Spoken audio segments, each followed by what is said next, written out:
Hello, you're listening to Storytelling Saga, the podcast that shares stories.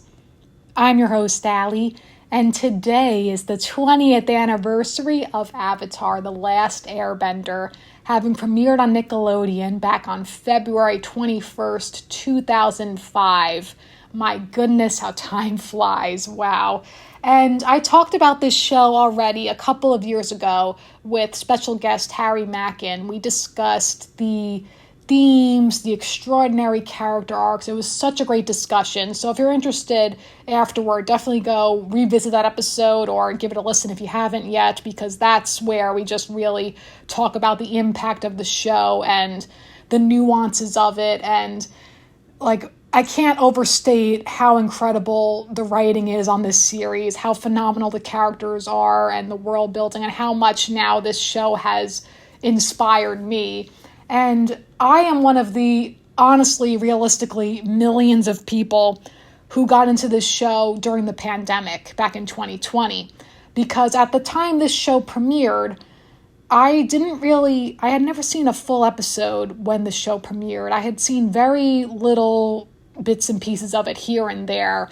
And the main reason I didn't watch this show at the time it was airing, in hindsight, this is so snooty and genuinely dumb and oh my gosh, but it was where I was at this point in my life, was that when this show premiered, I was in middle school and I was deeply, deeply in my anime phase. And so because of that, I was personally offended when I saw this show and I was like, this isn't anime, look what I missed out on.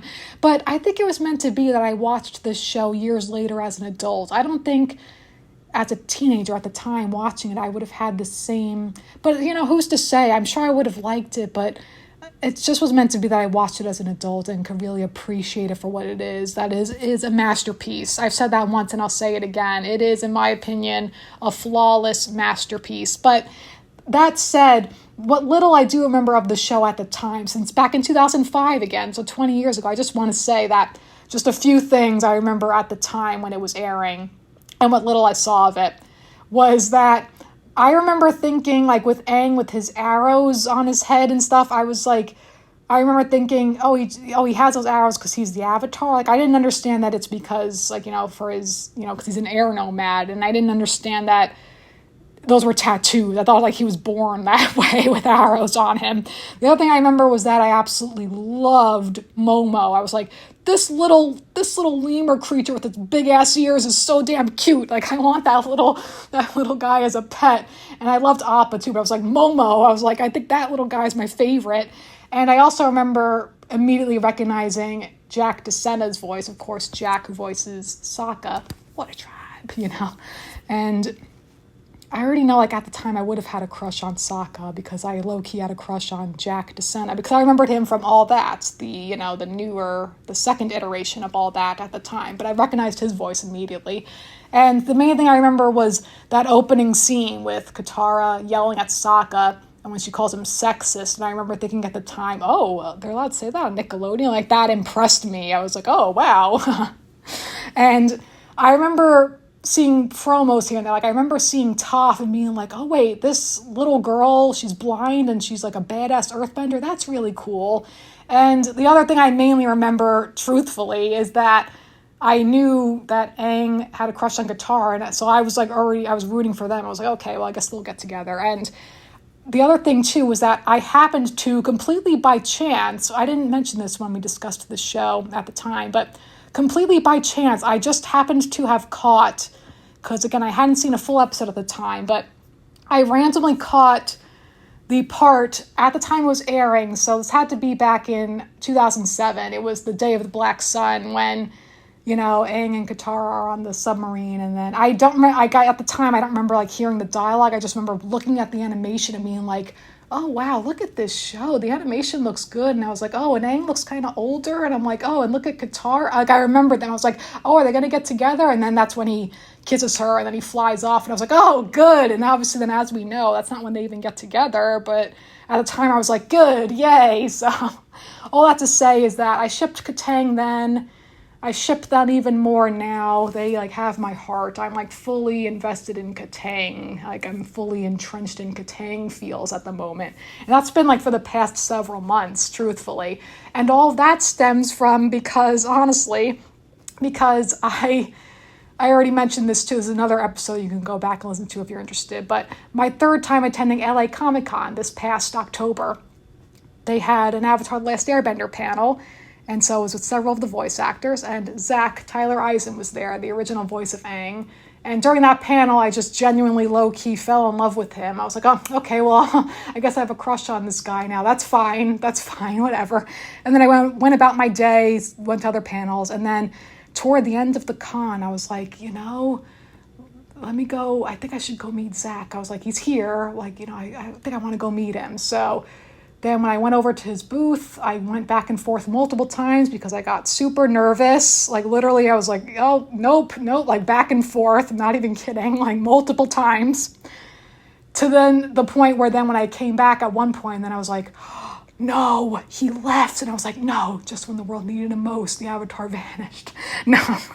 But thankfully then he came back. And it was all fine when I met him. I was like, I kind of got all that weird nervousness out of my system. But in hindsight now, I wish now I'd asked him what was his favorite Kataang moment. I'm like so curious to know that now. And I feel like he would say the finale because he mentions the finale, and that's what he mentioned to me when I like asked him about Kataang. And he was like, actually, yeah, in the script, that was like the first time I saw Kataang. He's like, they kiss and Kataang finally happened. I was like, oh, I love that. That's amazing. But I also know for a fact he has said that his favorite Aang line is the very first line, the line that starts it all. Will you go penguin sledding with me? So how cute and adorable. That starts their adventure. That starts their love story. And, the main reason I love them so much is because it's just so genuinely sweet. And I love how their romance is like woven into the narrative of the show because it's not the main thing about the show. The main thing, of course, is about for Aang, like owning up to his responsibility of becoming the Avatar and restoring balance, restoring peace.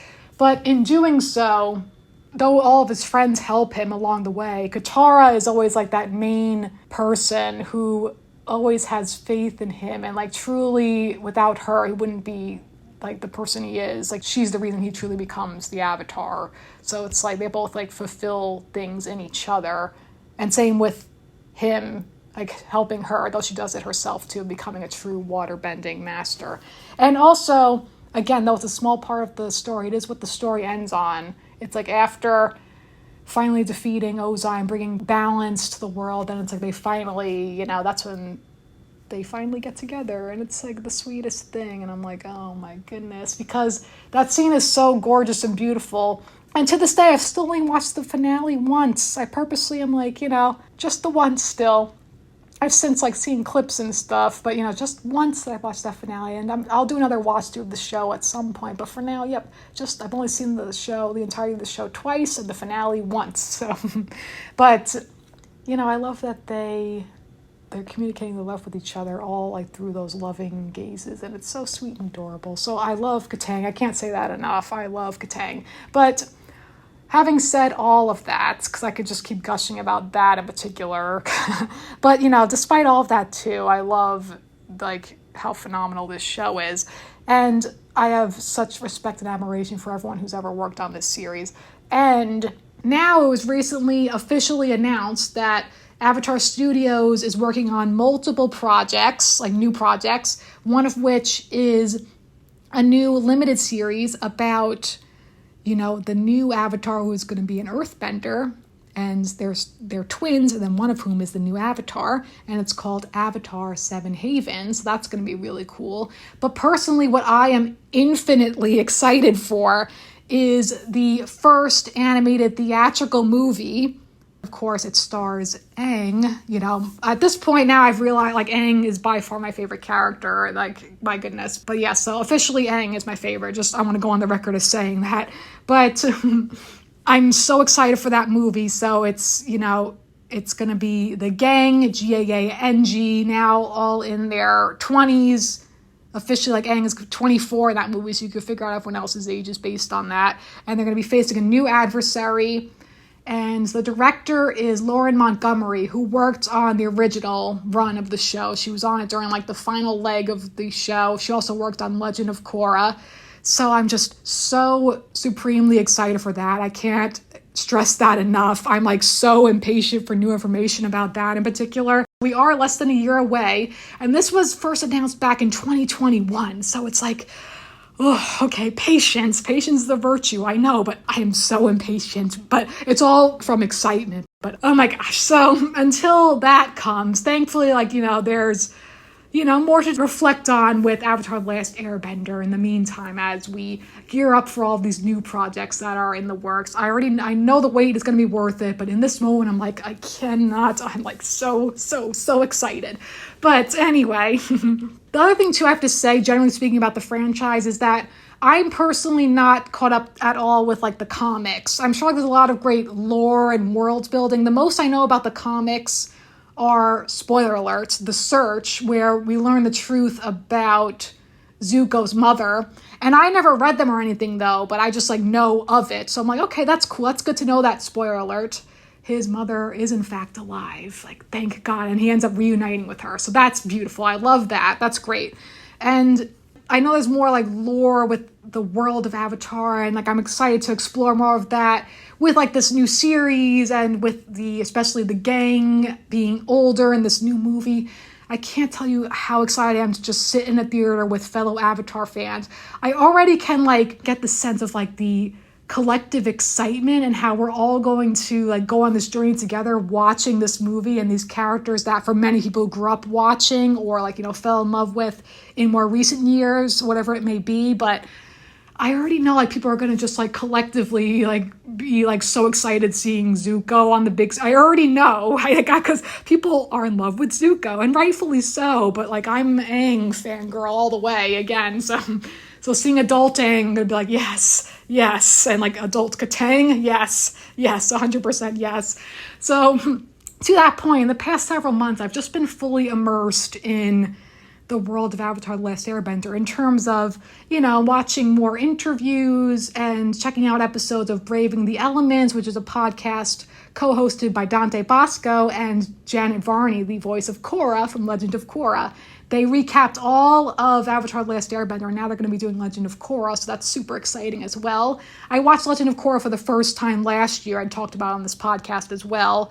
So, I'm excited for just more of this world of Avatar The Last Airbender. It can't be overstated how amazing it is and what this series means to people and these characters, what it means to me personally and how much it inspires me. The other thing too, so sort of separate from all of this glorious stuff, but also because it is part of the franchise, is that I personally have really been enjoying the Netflix live action adaptation of Avatar The Last Airbender. I haven't talked about it on this podcast yet because I am purposely slowly working through it. At the time of this recording, I've only seen the first 4 episodes, a total of 8 so far. And at the time of this recording, they are almost done with production of book 2.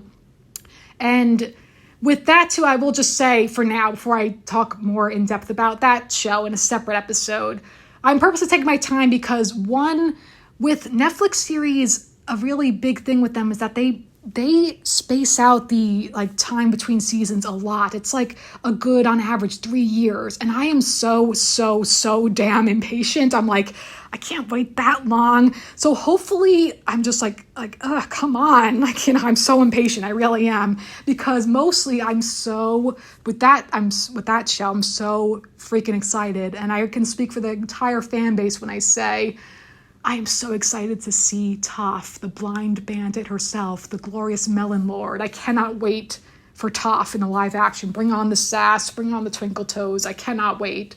But hopefully with season 2, book 2 rather, hopefully we'll get it also in 2026. I would think that'd be the earliest, realistically. We'll see. Hopefully, fingers crossed. But what I will say though, generally speaking, is that I am now such a big fan of that cast as well. They have such great energy with each other. They have like kind of chaotic sibling energy.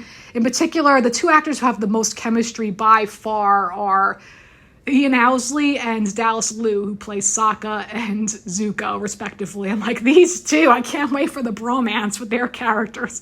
Oh my gosh, so great, so great. I love it. I'm here for it. But also in particular, I have to say, Gordon Cormier as Aang is 112 out of 10. He is phenomenal. I'm like, this kid is amazing. He's adorable with a capital A. I'm like, I am here for it. And I love how Gawandio, who plays Katara, she like knows the world of Avatar so immensely well. And actually Gordon does too, because first a really great thing I think is so cool that when they auditions, they like disguise the material with like the names and like so the actors didn't know it was Avatar Last Airbender, even though some of them then caught on to it. But Gordon hadn't seen the show, and now since being cast and like since now, you know, playing Aang, he's seen it more than anyone. So I was like, this kid, he's dedicated. I was like, of course, he's Aang, you know, it's amazing. You wouldn't think there's an actual real life Aang, but there is, and it's him. It's like, it's incredible to see. And that was something I had asked Zach too. I was like, oh, have you met Gordon? He's like, yeah, actually I texted him. I was like, oh, so they're friends. I love this, that they're bonded with this character that they both played, or like, you know, Gordon is playing and Zach had played when he was a kid. Because it is funny, because with Zach, obviously, you know, he's an adult now, so you'd have no idea. There's no way to tell, like, with his voice that he was Aang. It's too funny. Whereas someone like Mikhail Jill Murphy, who voiced Toph, she could still, like, do the voice. She could just bring her voice higher to, like, get to Toph level. So that's just funny. I don't know, you know, puberty, duh, but my gosh. You know, also, I mean, just generally speaking, as I'm just, like, gushing about the cast and crew. So I loved meeting Zach. I'd love to meet him again. Hopefully that'd be great. I'd love to meet really all of them. Jack too, Dante. I'd love to meet Mae Whitman, because like, yeah, she's amazing. Katara, of course. And just really all of them. But really, I would absolutely love to meet the guys themselves who created this incredible world. Brian Konietzko and Mike DiMartino. You never know. But also, really, I would love to interview the Netflix cast, because like, so I've seen, honest to God, like probably every single interview with them, because, you know, the way the YouTube algorithm works is that if you watch a video, then they're going to show you similar videos. So they kept popping up for me. I'm like, okay, sure, let's check out this one. They're all like, you know, 5 minutes, give or take, whatever. So I just end up like watching a lot of them. I'm like, okay, I love this cast. They're great. They have such great energy with each other. But I'd love to interview them and ask them something other than what like people mostly ask them, which is like, which element would you want to bend in real life? And of course they answer the way you'd expect them to answer. So my goodness. But whatever. So I'm excited for that. I really am. And I've been enjoying it. And obviously, you know, as a live action adaptation, nothing compares to the original, but that's neither here nor there. I love the cast. I love how they have such reverence for the animated series, for their characters. And they're so talented. They, you know, they love what they're doing, and like the energy. It's so great to see. And the fact that they auditioned and like they have their audition tapes out there. That's like another great video of them reacting to it. And like they're all so emotional. It's really cute. It's so endearing. Oh my gosh. I'm like, these kids, like whatever, these young actors, they're awesome. Every single one of them. They are amazing. So I'm looking forward to that, but most I'm looking forward to that new movie and more Kataang. I'm like, I need more. Having now, like, I've now since written a lot of Kataang fan fiction, most of which is a bit too saucy to share on the podcast, wink, wink, but now I'm like, I'm craving more canon Kataang, especially in this movie. I'm like, just give me like something, give me like some flirty moments here and there, and like a kiss or two, and yeah, good, bring it on, I can't wait, oh my goodness. Anyway, so all that being said, I love this show so much. That can't be said enough. I cannot wait for more of what's to come with these new projects. And in the meantime, having expressed all this excitement, I have written a brand new Kataang story called An Air of Certainty, and I'm going to share it with you now. So here we go. Without further ado, it's story time. As a true water-bending master, Katara loved nothing more than teaching Aang new techniques she discovered about their shared element. Even long after he defeated the former Fire Lord Ozai, restoring peace among the four nations at long last, he still insisted on practicing with her whenever they could.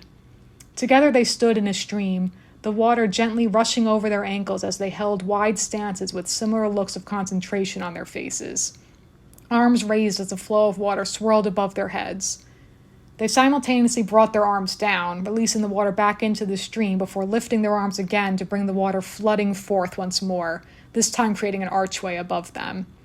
Their eyes met, and they smiled at each other, warmly, sweetly. Aang was now the same age she had been when they'd first met, still so young, yet with the burgeoning maturity that provided glimpses of the man he'd grow up to become, as he already possessed such qualities now. Confident without being arrogant, powerful without being intimidating, and above all, ever the kind-hearted soul who maintained his sense of optimism, all the while fully embracing his responsibilities of bringing unity and balance to the world. Drawn by the pull of his gaze, Katara took a step toward him, and Aang did the same until they were standing just inches apart, the rush of water still flowing fast above them. Slowly they lowered their arms, and the water archway broke away, cascading back into the stream with a soft splash and a gentle mist that coated their faces. They continued staring in silence, fully lost in each other's eyes. Aang brought up one hand, and Katara felt a cool breeze against her face. Her eyes fluttered shut for a moment to bask in the feeling of the winds tickling her skin. "I wish you could teach me airbending," she said, seemingly out of the blue. Aang's eyes widened in response, only for his gaze to drop and fixate on the water.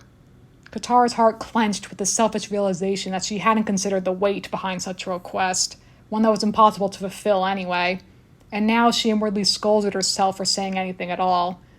Of course she knew that if he somehow could, he'd teach her how to airbend in a heartbeat, just like she knew that if she could somehow teach Sokka how to waterbend, she'd have done so a long time ago. But the world didn't work that way. There were only benders and non-benders, just as there was only one living avatar. "You'd be an amazing airbender," Aang said, still gazing at the water.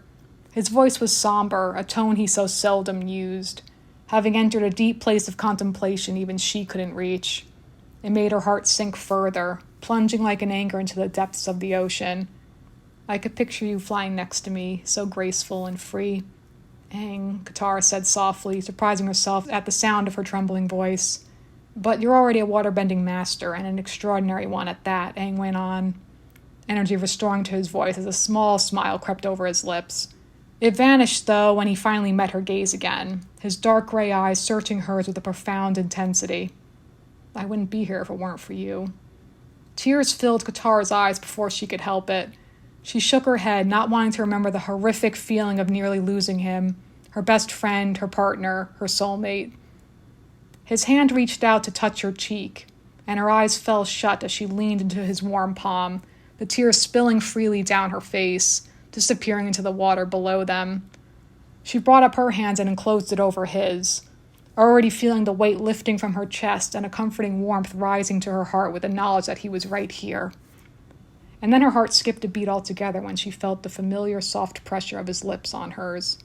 She sunk into it instantly, bringing her other hand to his cheek while his other hand grasped her by the small of her back, pulling her in closer. On instinct, she wound her arms around the back of his neck, crushing their chests together and deepening the pressure of the kiss. Aang groaned in approval, making her heart race all the more. Any lingering sadness of the painful memory was gone now thanks to their present display of affection. Before she knew it, he was lifting her into his arms, and her legs had found their way around his waist. She couldn't help but smile against his lips, as this was her absolute favorite place to be. Securely in his arms, lips fused together with their heartbeats pulsing in harmony. Coming up for air, Katara beamed at Aang, soaking up the way his gaze radiated back at her with such glowing tenderness. It was times like this where she found herself consumed by her feelings for him, endlessly amazed at how he could soothe her unwanted heartache and make her heart sing with joy. "So," she said, eyelids sloping teasingly, "did you want to keep training, or should we keep kissing?" Aang finished with a mischievous smirk that lit across his whole face. Katara hummed, already leaning her head down just as Aang inched his head towards her. Two really good options. Their lips pressed flush against each other again, moving in a gradual rhythm until naturally parting open. Aang's tongue dipped into her mouth, just barely brushing against her own, and Katara let out a faint moan at the far too brief contact. Cradling one hand to the back of his head, she flicked her own tongue out and experimentally traced it along his bottom lip to seek entrance herself. She felt the way he shuddered with pleasure against her, and she took it as a sign of encouragement, so she allowed her tongue to slip past his lips. Both of their mouths vibrated pleasantly from the sound of Aang's moan. His tongue slid forward to meet hers once more, giving it a more daring stroke this time around. Katara glided her tongue back over his, eliciting another deep moan from him. And then he tilted his head and seamlessly took her bottom lip into his mouth, sucking gently. She let out a louder moan, a rush of blood filling her cheeks, both at his boldness and her amazement at how wonderful it all felt. Her hands clutched at the nape of his neck, fingernails unconsciously raking across his warm flesh as their lips moved together with a rising heat until they finally had to pull away and catch their breaths. Katara exhaled hard when Aang's eyes fluttered open to stare up at her with breathtakingly wide pupils. It occurred to her that a nice splash of water on her face was just the thing she could use right about now, so she loosened her hold on him and slid her legs off his waist until her feet submerged into the welcome coolness of the stream once more. From the corner of her eye, she could see Aang watching her as she leaned down and scooped up a handful of the water, running the cool liquid across her heated cheeks and allowing it to drip along her neck. She couldn't help but smirk at the way he so plainly gaped at her, his eyes slightly out of focus. That is, until she looked directly at him, and his face flushed with the abrupt realization that she'd caught him staring, leaving him to avert his gaze. Katara's smile softened. He was so cute when he blushed. It reminded her that he was still so innocent in many ways, and truthfully, so was she. At the same time, though, she couldn't deny the fact that they were growing up, and the physical aspect of their relationship was blossoming as a result. It was evident in the way they'd been kissing just now, with an undercurrent of passion that was rising to the surface, tempting them to explore things further. She knew they would when the time was right, when they were ready. It was all part of their natural progression as a couple as they continued to evolve together. "Hey, Katara," Aang said, pulling her from her reverie. His eyes met hers once more, filled with a new ambition. "I was just thinking, if you want, I could definitely show you a few airbending moves. Obviously, it won't be the same as when we practiced waterbending, but it could still be useful. What do you think?" "I think that sounds absolutely amazing," Katara said, eyes gleaming at the idea. "But do me a favor, don't slow down any of the moves for me. I want to see if I can keep up with you." "Okay," Aang said, and he held out his hand, which she happily accepted. Together they stepped out of the water and onto the lush patch of grass that stretched along the stream. Aang released Katara's hands, turning to face her as he brought his fists together in a familiar stance with his arrow tattoos pointing at each other. Katara copied his pose, digging her feet into the ground and keeping her eyes on Aang in anticipation of his instructions. "Airbending starts with the breath," he began. "It's about becoming one with the air, the synergy of connecting the air in your lungs with the air that surrounds you, by drawing the energy from within and directing it outward to bend the air in controlled motions. Just like the water. Never moving against it, but with it. That's why it's important to relax first and really center your breathing." To demonstrate, he drew in a deep breath, and Katara did the same, taking a moment longer than she ordinarily would to really hold the air in her lungs before releasing it, feeling her chest steadily fall as she exhaled. Aang then extended his arms, and Katara followed him, mimicking his movements as he brought his hands up and back down again in a propelling motion. She could feel the steady gusts of air he was producing, the added wind whipping through her hair and tickling her cheeks, stirring a powerful feeling within her. Next, he brought his right hand forward, as did she, their palms facing outward, fingers spread apart. She took in the deeply focused look on his face, brows scrunched together low on his forehead, lips pressed into a hard line. There was a careful precision to each of his movements as he curved his legs and swung his arm down, forming a circle with his hands. He held this pose for a beat as he met her gaze. His lips ticked up with a sparkling smile, and she mirrored the expression, readily awaiting his next move. Sure enough, he snapped up and took off running in a burst of air. Just as she'd requested, he didn't wait for her to catch up as she sprinted after him, picking up speed, though he maintained a sizable lead ahead of her. He came up off the ground with a clean aerial flip, kicking his feet straight out behind him. Katara did her best to copy the move, sweeping both legs off the ground as he had done. She didn't quite reach the same altitude as he did, but just that small leap off the ground sent an exhilarating surge of energy throughout her entire being. As Aang came zipping back around with his arms stretched out behind him, Katara rushed forward from the opposite direction, lifting her arms in time with him as he swept them over his head, generating another blast of air. She held her hands out wide, as if to catch the ball of air, feeling it blow past her fingertips. With one final leap through the air, the two of them came to a halt, standing face to face with their arms raised. Katara panted, as did Aang, though she noticed her breaths came out much more sharply than his. Slowly they lowered their arms, and she bowed her head to him, just as he did to her. When they straightened back up, Katara gave him another vibrant grin. Thank you for that. It was so exciting. I actually felt like I was flying for a second. I saw, Aang said, matching her smile. You did great. You make it look so effortless, she said, still filled with praise. You're so strong and self-assured when you airbend. It's really sexy. Upon taking in the way Aang's eyebrows shot up at her audacious choice of words, she cringed at herself. Sorry, that wasn't exactly an appropriate thing to say, was it? But Aang only shook his head. No, it's okay. You don't have to apologize. It's just, that's the first time you've ever called me that. Is it? Katara asked, admittedly coy all of a sudden as she tried to recall a time when she'd ever said anything like that in the past 2 years they'd been dating. Trust me, Aang said, now with a flirtatious smile gracing his lips. I definitely would have remembered if you ever referred to me as sexy. Hearing him say it brought a fresh wave of heat to her face, though she willed herself to push past the sheepishness that swelled within her by offering him a beguiling grin. Well, in that case, I should say it again, Katara said, inching closer to him. You're sexy, Aang. Before he could react, she closed the distance between them by pressing her lips to his cheek, grazing the corner of his mouth. She lingered there, savoring the warmth and the distinct sound of his breath hitching. When she drew back, Aang looked at her in reserved wonder for a second before leaning forward and capturing her lips squarely between his own.